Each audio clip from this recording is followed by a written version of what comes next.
А вот как ты бы оценил состояние спорта, ну, в Киеве, в Украине? В какой шкале? Ой, я не знаю, по какой шкале ты учился, какая тебе удобнее, пятибалльная? Ну, если по пятибалльной, я бы поставил бы 2. Именно по массовому спорту? Или по тому и по тому, по элитному? Ну, как сказать, есть люди, вот здесь у нас бытуют два таких мнения, что у нас все не так уж плохо.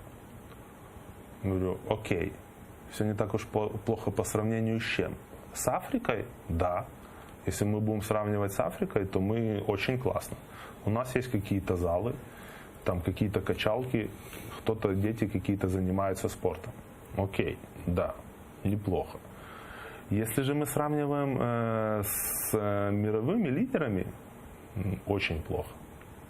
Вот я же говорю, что мы вот подвисли в этом состоянии, что у нас спорт, ну, зачем далеко ходить? Давайте возьмем просто результаты, которые мы делаем на профессиональном уровне. Ну, Олимпиада у нас же все результаты идут ниже, ниже, ниже и ниже. И все, кто добивается каких-то успехов, все тренируются за границей, в каких-то этих же центрах мировых, где там все сделано по международным стандартам, они там тренируются, кушают, спят и достигают каких-то результатов.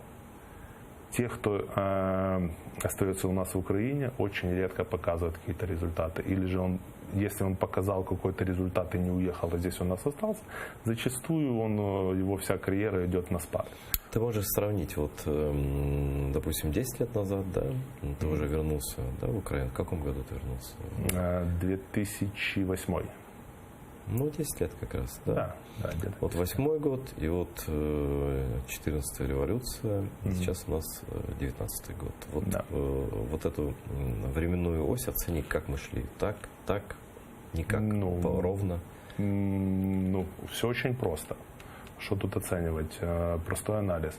За последние 20 лет, там 25 лет, там даже не Киев, даже Украина, если взять, практически новых каких-то спортивных объектов не построено.